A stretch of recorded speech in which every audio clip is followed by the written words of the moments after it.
Donc, on a regardé un peu des deux côtés de l'histoire, comment utiliser les mesures proprioceptives, donc par exemple les codeurs ou le compas, et comment utiliser les mesures extéroceptives, comme par exemple les télémètres qu'on vient de voir. Donc, l'idéal, c'est de combiner les deux. Donc, c'est pour ça qu'on parle de fusion. On peut avoir la posture relative par l'odométrie, donc savoir à peu près comment on a bougé par rapport à la dernière fois ou par rapport à récemment. Et on peut avoir la posture absolue, donc entre guillemets, donc la posture du robot par rapport à l'environnement, en utilisant des balises ou des amers. Donc cette fusion de données, c'est vraiment ce que faisaient les navigateurs. Pendant la journée, ils naviguaient à l'estime parce qu'ils ne voyaient pas les étoiles. Donc, ils se basaient uniquement sur l'odométrie. Et pendant la nuit, ils allaient regarder les étoiles, donc l'extéroceptif, et ils corrigeaient la posture absolue.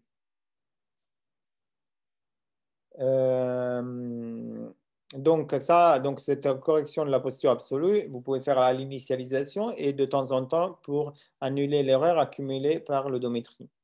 Donc la combinaison de ces mesures, c'est ce qu'on appelle la fusion de données.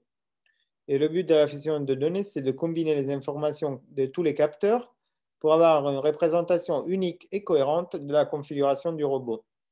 Donc, c'est quand même un challenge parce qu'il va falloir utiliser tous ces capteurs qui donnent les informations différentes, parce que les codeurs, c'est des angles, les télémètres, c'est des mètres, etc. Et il va falloir réussir à mettre tout ça dans une moulinette qui va me donner la pose X, Y, θ du robot sur le plan. Donc, généralement, ce qu'on fait, c'est qu'on va combiner les données, les mesures proprioceptives et extéroceptives. Et donc, juste pour vous donner une idée, une façon de faire ça, c'est de prendre un peu des deux, comme une recette de cuisine. Vous allez prendre un peu de ce que vous dit l'extéroceptif et un peu de ce que vous dit le proprioceptif. Donc, vous allez prendre la pose XE, YE, θE extéroceptive, XP, YP, θP extéroceptive, et vous allez faire une moyenne pondérée. OK? Et comment on pondère? Ben là, regardez comment on a pondéré. On a mis les variances pour pondérer. OK? Si vous remarquez bien, donc, si vous regardez bien, la variance, une fois que vous avez pondéré, la variance finale, ça va être quelque chose comme ça. Ça, c'est si vous développez le calcul. Mais surtout, ce que je voulais vous montrer, c'est que vous donnerez moins de confiance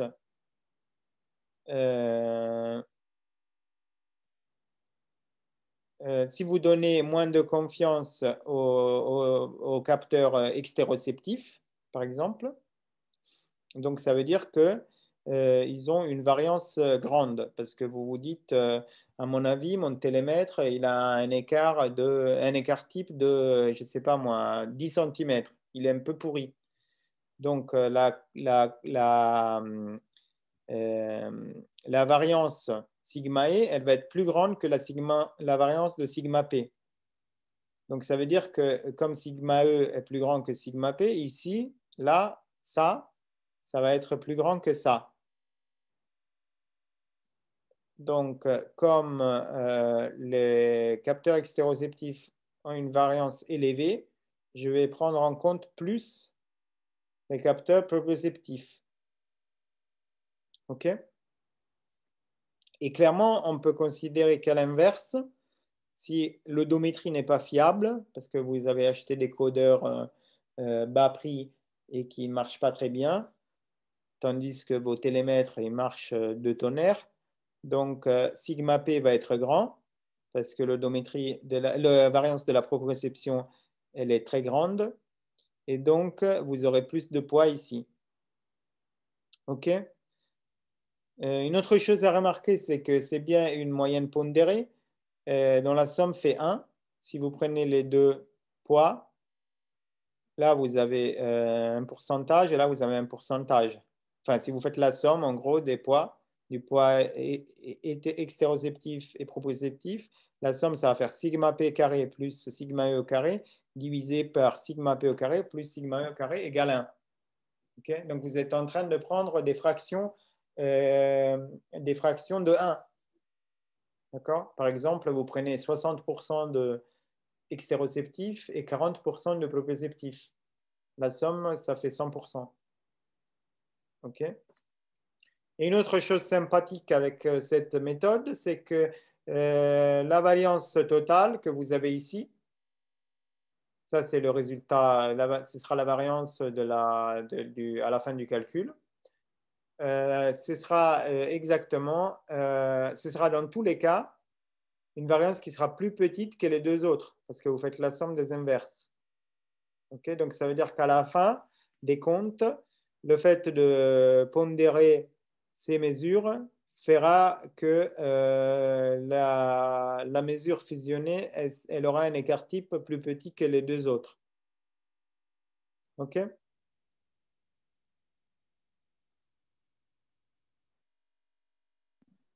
Monsieur, Oui. vous pouvez expliquer pourquoi on a choisi plus la variance que la moyenne? Pourquoi on avait un sigma carré, mais pas juste la moyenne On choisit, la la moyenne, c'est moyenne des ça en mesures? fait. La moyenne, elle est là. Hein. Ça, c'est un peu la moyenne. La raison pour laquelle on choisit la variance, c'est parce qu'on veut vraiment savoir si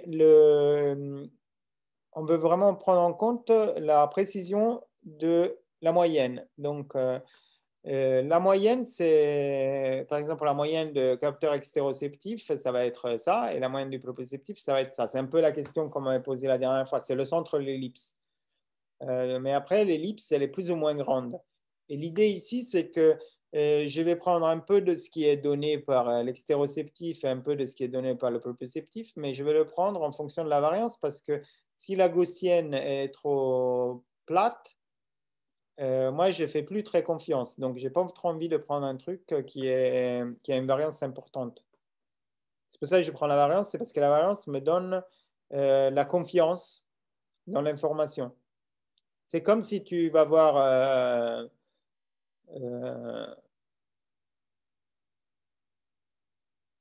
après, c'est une fusion de données. C'est comme si tu vas avoir tu as entendu une histoire entre une bagarre entre deux personnes et tu veux comprendre ce qui s'est passé. Donc, tu vas demander à deux témoins. Et chaque témoin, il te raconte une version. Mais un des témoins, tu sais qu'il est pas très fiable. C'est un peu un menteur où il invente des histoires. Donc, quand tu vas essayer d'arriver à une version de la bagarre, tu vas prendre un peu de des histoires, mais l'histoire du menteur, elle va être moins prise en compte que l'autre parce qu'il a déjà sa réputation qui fait que sa variance, elle est grande. Je ne sais pas si. Du coup, Oui, la j'ai variance, elle est compris. importante parce qu'elle te dit à quel point tu peux faire confiance à cette information. D'accord. Et juste X, Y et le dernier, c'est quoi? C'est θ, c'est l'orientation du robot. Là, on est sur la pose du D'accord. robot. Donc, c'est C'est tu long. peux Ah, X, Y, d'accord. θ. Ah bah, jusqu'à présent, c'est vrai qu'on a fait X, Y, mais tu peux mettre θ aussi. Si dans ton odométrie, tu as aussi la variance de θ. D'accord.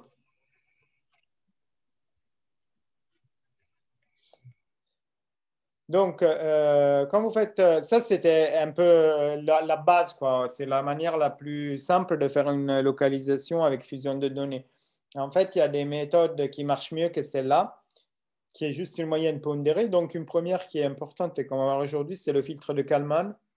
Donc, ça, c'est vraiment super important dans notre domaine, mais aussi dans d'autres domaines, par exemple dans l'aéronautique ou dans le spatial. Et le filtre de Kalman, c'est donc une méthode qui permet de fusionner les données de différents capteurs de manière un peu plus intelligente que juste tout ce que vous avez vu tout à l'heure. En fait, c'est une moyenne. Hein. Donc, à la fin, c'est une moyenne pondérée. Donc, il ne faut pas avoir peur de ces lettres grecques. En gros, ce qu'on fait, c'est qu'on va prendre certain pourcentage d'un capteur, un certain pourcentage de l'autre, on va faire une moyenne pondérée. Donc c'est bien, mais c'est pas le mieux. Alors ce qu'on peut faire mieux, c'est Kalman qui l'a proposé avec son filtre. Donc Kalman, c'est un mathématicien d'origine hongroise qui a été très très connu. Et puis je vous en ai parlé aussi au premier semestre. Donc là, vous avez une photo avec Obama quand il a reçu une médaille d'honneur américaine, parce qu'après, il était nationalisé américain. Et il a participé aux missions Apollo de la NASA, donc les différentes missions de débarquement sur la Lune. Et c'est vraiment dans le cadre de ces missions qu'il a développé son filtre, dont je vais vous parler. Parce que le filtre, il permettait aux satellites de savoir où il était dans l'espace. Et aussi, vous avez une version étendue du filtre qui est valide quand le modèle est non linéaire. Donc, on va voir ça aussi aujourd'hui. Après, vous avez une autre méthode qui est le filtre particulaire, qu'on appelle aussi la méthode Monte Carlo. On l'appelle Monte Carlo, pourquoi? Parce que,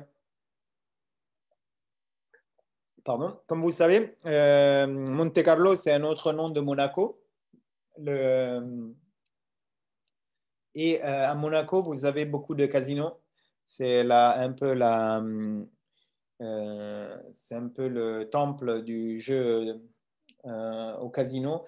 Et donc, les méthodes Monte Carlo, c'est une méthode probabiliste.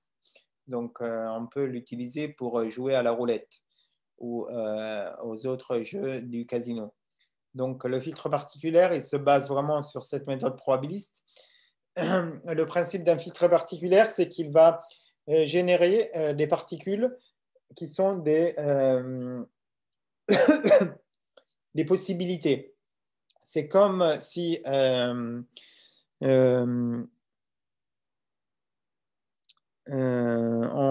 a des hypothèses qui peuvent être toutes valables suivant ce qu'ont mesuré mes capteurs. Et donc, je garde en vie toutes ces hypothèses dans le temps et je les supprime quand elles sont plus très crédibles. Donc, je vais vous montrer une animation. Ce sera plus simple. Donc là, vous avez un robot qui se déplace dans un environnement et c'est le robot vert. Et les petits robots rouges, enfin ou violets, ce sont des particules que l'algorithme il génère. Donc, chaque robot violet, c'est comme une hypothèse de où il est. D'accord? Donc, vous savez que le robot, il est à la position de la bille verte. Mais le programme, au début, il ne le sait pas. Donc, là, l'animation, elle tourne en boucle. Hein. Donc, il ne faut pas s'étonner si on revient au début. Mais au début, on va mettre des particules un peu partout. Regardez, je vais vous dire quand ça commence. Vous verrez qu'il y a du violet partout. Là, vous voyez? Vous avez du violet partout. Là. Parce qu'au début, le robot, il ne sait pas du tout où il est. Après, il commence à voir les parois bleues. Et donc, comme il a une carte de l'environnement, alors, suivant ce qu'il a vu comme paroi, il va commencer à éliminer certaines hypothèses. Là, il pense que tout est possible. Là, déjà, il a diminué. Là, il diminue radicalement. OK? Il y a des ambiguïtés quand même parce qu'il y a des couloirs qui ressemblent à d'autres couloirs. Donc, des fois, les particules, elles vont sauter un peu partout. Mais au fur et à mesure que vous avez des informations, les particules, elles se concentrent. OK?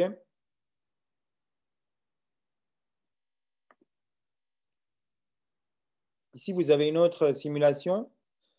Pareil, le robot bleu et les particules sont en rouge. Donc là, voilà, au début, les particules, elles sont un peu partout. Et puis, au fur et à mesure, vous voyez qu'elles s'approchent du robot parce que l'estimation s'améliore. Et donc, le robot il commence à avoir conscience d'où il est. D'accord? Donc, votre système cérébral aussi, des fois, il fonctionne comme ça. Hein. Par exemple, au réveil, si vous vous réveillez dans une chambre où vous n'avez jamais été, à l'hôtel, enfin, où vous vous réveillez un matin, vous n'êtes pas là où vous êtes habitué à vous réveiller, ça vous prend quelques secondes pour comprendre où vous êtes. C'est un peu la même chose. Okay, vous partez de rien, donc vous faites multi-hypothèses et vous pensez, je suis à l'hôtel, je suis chez ma mère, je suis chez moi, je ne sais pas. Et à la fin, au fur et à mesure, après quelques instants, quand vous avez reconnu la pièce et la fenêtre et le lit, vos hypothèses, elles commencent à converger vers une représentation de la réalité. Ok, ça, c'est donc le filtre particulaire. Monsieur, Oui, est-ce qu'on peut, par exemple, avec les données issues des capteurs proprioréceptifs, avec ça, on peut tracer l'ellipse? oui, Et avec l'extéroréceptif, on peut tracer une autre ellipse aussi, non? oui, très Et bien. Tout à en fait, faisant la c'est ce qu'on fait. soustraction ou l'addition, ça peut aider aussi, non? Oui, c'est une très bonne idée. Oui, mais c'est un peu, ça, c'est un peu ce que fait la moyenne pondérée que je t'ai montré tout à l'heure. D'accord. Mais tout à fait, tu as très bien dit. D'ailleurs, peut-être qu'il faudrait que je la rajoute dans mes slides. Mais en fait, tu as deux ellipses. Déjà, l'intersection, par exemple, c'est le plus logique. Oui, oui, Parce oui. que, regarde, si chaque ellipse te dit qu'à 99%, tu es dans l'ellipse. Mais si tu as les deux ellipses, à l'intersection, c'est très probable que tu sois à l'intersection parce que tu as 99% dans une, 99% dans l'autre. Donc, à l'intersection, tu es quasiment à 100. Ça va être encore plus. D'accord. Mais après, l'intersection, c'est si tu faisais juste la moyenne 50%, 50%. Le fait de faire la moyenne pondérée, ça va faire basculer un peu plus vers l'ellipse qui est la moins étalée. Mais c'est très pertinent. Donc, c'est effectivement, mais c'est plus la méthode qu'on a vue sur le transparent d'avant. D'accord, ok. Monsieur, Oui, moi j'ai plutôt une question en fait sur les méthodes en fait. Parce que je me dis que les systèmes linéaires sont quasiment inexistants dans la vie réelle. Pourquoi on a ajouté le fil de Kalman comme une méthode ici? Oui, c'est très bien aussi comme question. Effectivement, là, on l'ajoute parce que le filtre étendu, c'est juste. Enfin, c'est un peu comme c'est la même raison pour laquelle on vous enseigne les systèmes linéaires. C'est parce que si vous maîtrisez les systèmes linéaires, après, vous pouvez maîtriser les non linéaires. Et là, c'est pareil, le filtre de Kalman, là, vous allez le voir et je vais vous faire l'exemple linéaire parce que ce sera plus clair. Et après, le filtre étendu, ce sera beaucoup plus simple à comprendre si vous avez compris le linéaire. Donc, c'est juste ça. C'est que pédagogiquement, c'est plus simple. Après, il y a quand même des problèmes qui sont quand même linéaires dans ce type de. Moi, je vous dis qu'en robotique, souvent, c'est pas linéaire. Mais après, dans la vie, il y a des choses linéaires, même s'il n'y en a pas des masses. Mais sinon, oui, c'est surtout que si tu ne comprends pas le filtre de Kalman, tu pourras encore moins comprendre le filtre étendu de Kalman. Donc, autant passer par le modèle linéaire. D'accord.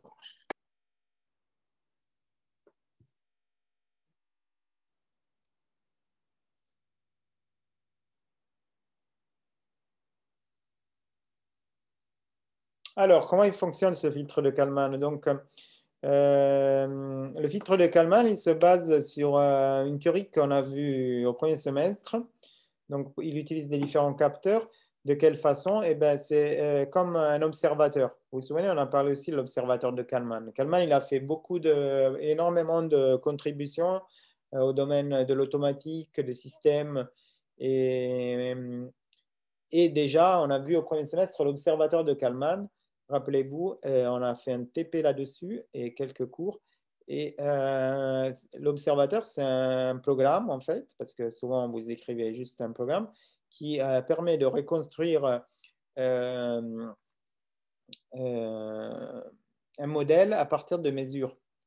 D'accord? Donc, ça, c'est le schéma que je montre d'habitude. Donc, vous avez une boîte noire qui est le système et vous voudrez savoir quel est son état, X. D'accord? Mais vous, tout ce que vous voyez, c'est la sortie Y, parce que vous avez des capteurs entre l'état et la sortie. D'accord? Donc, votre système, il est caché, mais X aussi est caché par le système. Alors que vous voudriez bien connaître X. OK? Donc,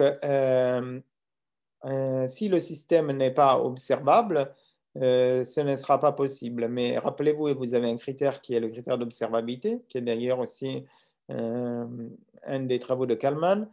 Et si ce critère est vérifié, il est possible de mettre en place un observateur. L'observateur, qu'est-ce que c'est? C'est un modèle qui va prendre les sorties du système Y, qui va prendre l'entrée correspondante et qui va faire une estimation X chapeau. D'accord? Donc, si l'observateur marche bien, X chapeau va être très proche de X. Et on peut régler des gains, rappelez-vous. On a même fait l'examen là-dessus, il y avait une des questions de l'examen. Vous pouvez régler les gains de l'observateur pour avoir des pôles désirés. Et généralement, on essaie d'avoir des pôles qui convergent très rapidement, donc des pôles forts, pour pouvoir avoir rapidement une estimation X chapeau qui est proche de X. OK. Exemple d'observateur, ben, vous avez beaucoup sur l'avion. Donc, sur un avion, vous avez des capteurs qui mesurent l'altitude. Vous avez des gyroscopes, un peu comme sur un robot, hein. Ce sont les mêmes capteurs que je vous ai montrés les autres fois, un gyroscope, une centrale inertielle, un GPS, etc. Ces capteurs, ils fournissent une certaine information, mais après, vous avez besoin de faire un observateur pour remonter aux informations plus importantes, comme l'altitude en mètres ou la position. Donc, quelque part, le problème de fusionner les capteurs, ça revient aussi au problème de l'observateur, donc de reconstruire le modèle à partir des mesures. La spécificité du filtre de Kalman, c'est que c'est un filtre récursif. Donc, qu'est-ce que ça veut dire récursif? Ça veut dire que, un peu comme on a vu pour l'odométrie, ça veut dire que vous allez trouver l'état courant uniquement à partir de l'état précédent et des mesures courantes. D'accord? Donc, vous allez mettre à jour X. X à l'instant K, c'est fonction de X à l'instant K-1 et de Y que je viens de mesurer. OK, donc on va le voir sous forme d'équation en considérant un système linéaire. Donc, comme je disais, le filtre de Kalman, c'est pour les systèmes linéaires. Donc, un système linéaire échantillonné que vous avez vu déjà au premier semestre, c'est créé sous cette forme-là. Donc, bon, j'ai fait quelques petits changements par rapport à ce que vous voyez au premier semestre, mais rien de choquant. Donc, xk égale axk-1 plus buk-1. Et j'ai rajouté ici un bruit qui est le bruit du modèle. Ça veut dire que ça ne va pas exactement se comporter comme AX plus BU. Il y aura une petite perturbation qu'on nomme W et qu'on ne peut pas connaître. Okay? C'est du bruit. C'est juste gêner, mais on n'a aucune façon de le connaître. Y, j'ai mis CX, je n'ai pas mis le D. Rappelez-vous, très souvent, on écrit, même si on écrit souvent Y, même si on écrit Y à CX plus DU, la plupart des fois, Y, c'est juste CX. C'est-à-dire que vous avez des capteurs qui mesurent l'état, simplement, et qui ne dépendent pas de l'entrée. Donc là, on est sur les mesures, donc les sorties des capteurs qui sont proportionnelles à l'état, avec une matrice C. Et là aussi, j'ai mis un bruit. Cette fois-ci, c'est le bruit de mesure. Donc les perturbations sur la mesure. Okay, donc là, c'est les perturbations du modèle. Là, c'est perturbation de la mesure. On va voir avec un exemple. N'ayez pas peur. Donc, les quelques définitions. K, c'est l'itération courante. Donc, K-1, c'est l'itération précédente. Le vecteur X, c'est le vecteur d'état. Le vecteur U, c'est le vecteur de commande. A et B, ce sont des matrices qui relient état et commande précédent à état courant. W, c'est le bruit du processus ou du modèle. Okay, donc, on peut le considérer gaussien et donc il aura une matrice de covariance Q. Maintenant, on a un peu compris ce que ça veut dire. Donc, si vous avez un signal avec plusieurs dimensions, vous pouvez définir, et qu'il est gaussien, vous pouvez définir une matrice et sur chaque élément diagonal de la matrice, vous allez mettre la covariance d'une composante du signal correspondante. Y, c'est le vecteur de mesure et C, c'est la matrice qui relie l'état courant xk à la mesure courante yk. Enfin, N, c'est le bruit de mesure. Donc, pareil, on le considère gaussien et pareil, il aura une matrice covariance associée qu'on note R. OK? Qu'est-ce que fait le filtre de Kalman? Ben, le filtre de Kalman, concrètement, il va sortir deux variables. Donc, d'un côté, il va estimer l'état. Ça, c'est propre de l'observateur, comme on a dit. Donc, je mets un chapeau sur le X et je dis, c'est pas X, mais c'est ce que je pense être X, mon estimation de X. C'est ça que veut dire le chapeau. Et après, vous avez un petit, en index, vous n'avez plus juste K, mais vous avez K, tiré vertical, K. Alors, le tiré vertical, ça vient des probabilités, ça veut dire connaissant ou étant donné. Donc, si je lis cette notation, X chapeau K avec un tiret K, la lecture, c'est, comment je lis cette notation? Ça veut dire estimation de X à l'instant K étant donné K. Donc, avec toutes les informations que j'ai à l'instant K, quelle est mon estimation de XK? D'accord? Et il y a aussi une deuxième information qui est crachée par le filtre et qui est l'ellipse. Ça veut dire que si vous vous souvenez voilà, du dernier cours, moi j'aimerais bien savoir non seulement où est le robot, mais avec quelle confiance j'ai l'information. Donc le centre de l'ellipse, mais aussi la dimension de l'ellipse, pour savoir si effectivement ça marche bien ou pas, si c'est assez précis, si j'ai besoin d'autres capteurs, si j'ai besoin de regarder les étoiles ou de regarder autour de moi, etc. Donc il faut toujours avoir une trace aussi de cette précision, et cette trace est donnée par la matrice de covariance. Donc tout comme on a vu pour l'incertitude odométrique, je vais avoir à chaque itération non seulement l'estimation de l'état, mais aussi l'estimation de la matrice de covariance. Donc, ça s'écrit P chapeau K tiré vertical K, et ça se lit estimation de la matrice de covariance de l'erreur à l'instant K, étant donné toutes les informations que j'ai à l'instant K. OK?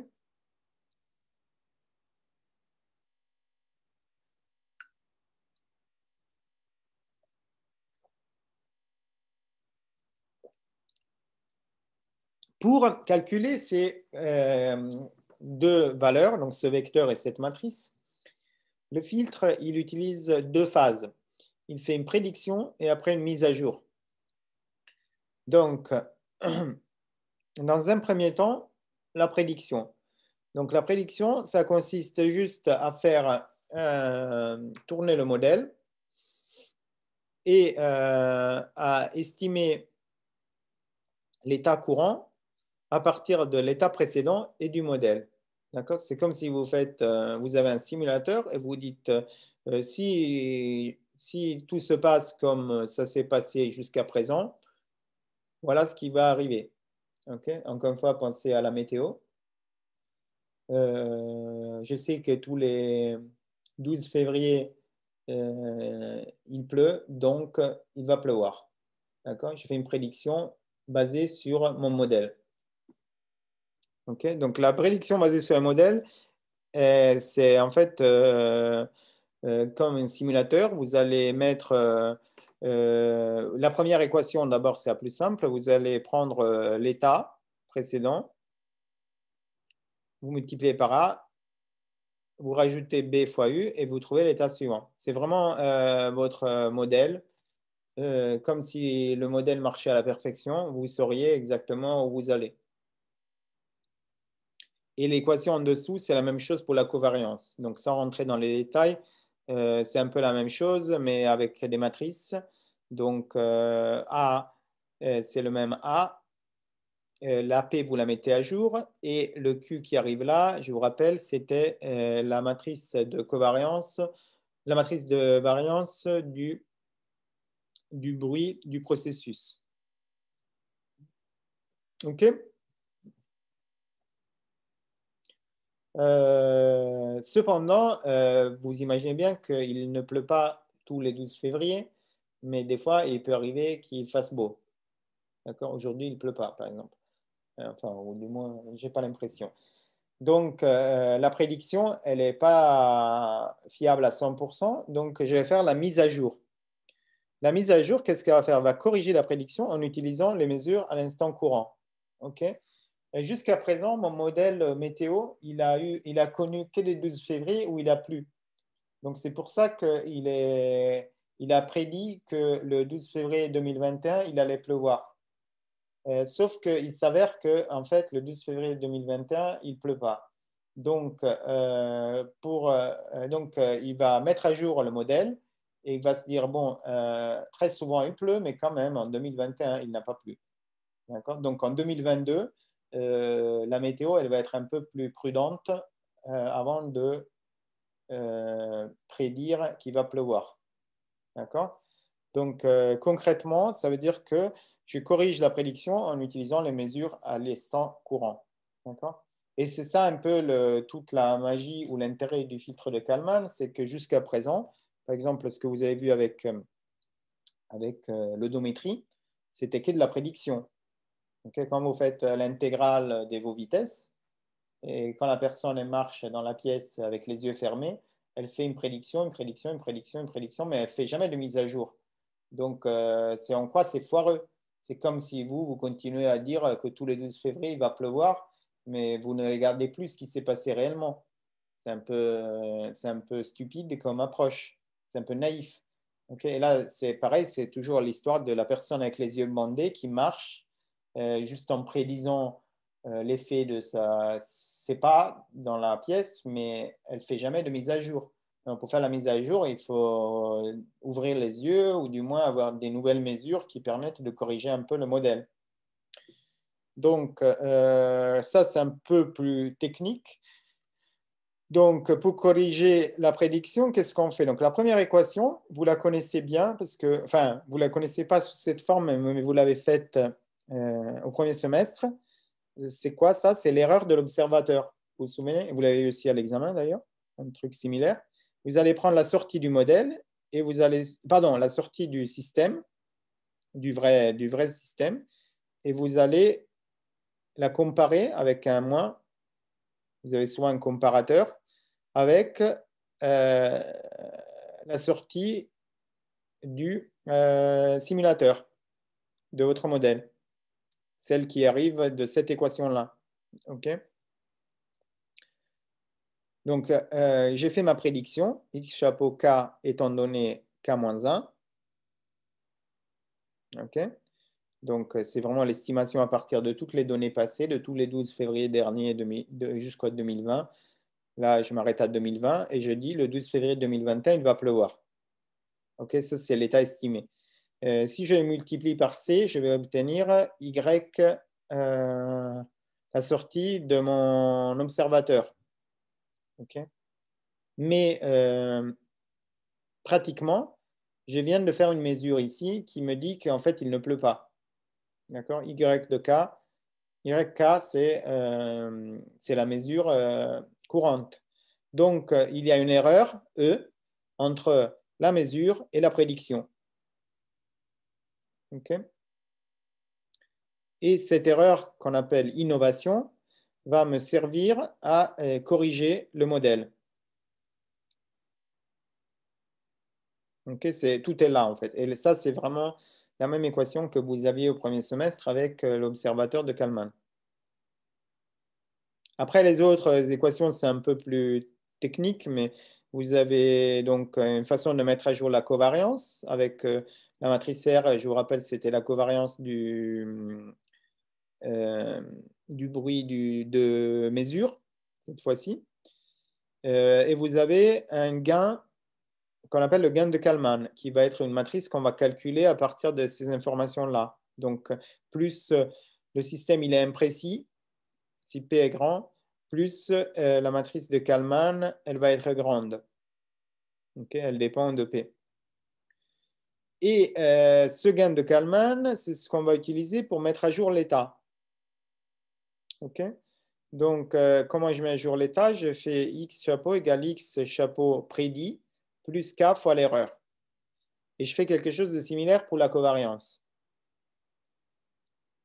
Donc, le filtre de Kalman, ce sont 7 équations que vous voyez ici, qu'il faut, comme c'est un filtre récursif, il faut les faire à chaque pas. D'accord? Donc, vous avez une initialisation où vous donnez les valeurs à 0. Et après, à chaque pas, vous faites 7 calculs dans votre programme. Et 2 calculs pour faire la prédiction et 5 pour faire la mise à jour. Et les 2 dernières équations, regardez bien, c'est les sorties du filtre que j'ai indiqué ici. Okay? Les 2 dernières équations vont me donner x chapeau k et p chapeau k, étant donné k. Donc après prédiction et mise à jour. Là, j'avais fait juste la prédiction. Donc j'ai fait des estimations étant donné les itérations k-1. Et là, j'ai fait une estimation étant donné aussi la mise à jour. Okay? Et donc, la mise à jour, vraiment, si vous voulez bien comprendre les choses, elle se fait ici, la mise à jour de l'état, parce que je vais mettre à jour x chapeau, non seulement avec x chapeau de k-1, mais aussi avec l'erreur qui me vient de la différence entre la mesure et la sortie du modèle. D'accord? Comme j'ai vu qu'aujourd'hui, il n'a pas plu, alors que j'étais convaincu qu'il aurait plu, cette différence entre l'état courant et l'état prédit, je vais l'insérer ici pour essayer de corriger mon état actuel et dire, bon, normalement, il ne pleut pas aujourd'hui. Il est peu probable qu'il pleuve, peut-être plus tard dans la soirée, mais bon, je suis moins sûr que je ne l'étais jusqu'à hier, puisque j'ai eu mes dernières mesures. OK? Donc, encore une remarque, c'est que si vous n'avez pas d'erreur de mesure, donc R disparaît, vous avez ici, vous pouvez voir que quand vous mettez à jour l'état, le gain K, ici, c'est P, C transposé S-1, et S-1, si R égale à 0, c'est C, P, C transposé.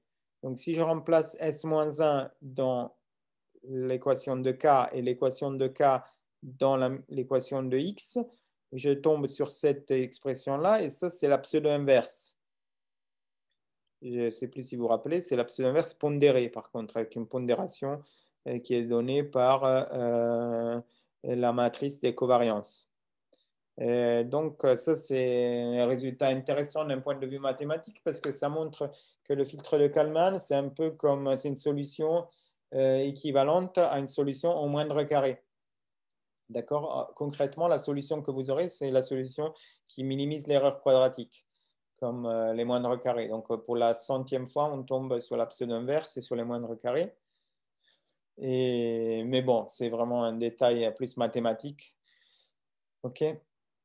Je ne sais pas si vous avez des questions. On fera un exercice juste après qui, j'espère, éclaircira vos doutes.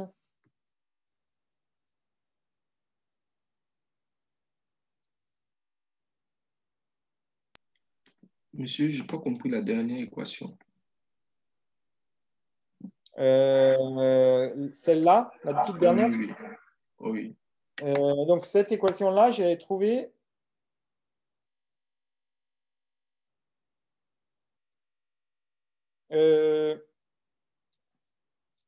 en remplaçant dans les équations.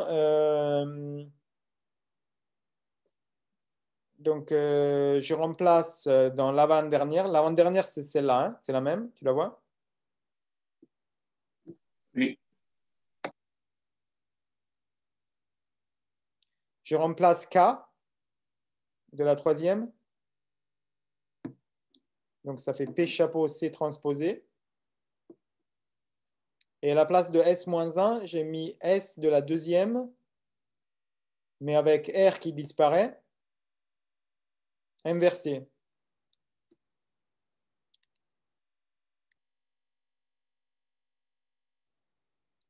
Je reprends. Oui, monsieur. Alors, le R, texte, il dit, dans le cas des mesures idéales, R égale 0. Donc, j'enlève R dans la deuxième de la mise à jour. Donc, je trouve S égale C, P chapeau, C transposé. OK? Cette matrice S, je la remplace dans la troisième. Donc, la troisième, ça va donner K égale P chapeau, C transposé. Et là, je vais avoir l'inverse de C, P chapeau, C transposé.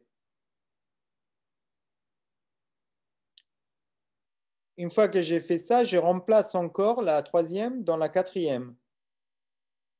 Quand je remplace la troisième dans la quatrième, j'ai celle-là. Donc, j'ai X chapeau étant donné K égale X chapeau étant donné K moins 1 plus, et je remplace ce grand K parce que je viens de dire, donc P chapeau C transposé fois la S inversée, donc C, P chapeau C transposé inversé, E. OK? En fait, cette équation-là, c'est la 2, la 3 et la 4 lorsque R égale à 0. dans ce cas, R, c'est quoi, monsieur? R, c'est la matrice de covariance des mesures. Donc, c'est un peu ce qu'on a vu pour les codeurs. Quand on a fait la matrice en disant les codeurs, ils sont imprécis, l'imprécision des codeurs est proportionnelle à la vitesse. Et là, je peux faire la même chose avec tous les capteurs de mon véhicule.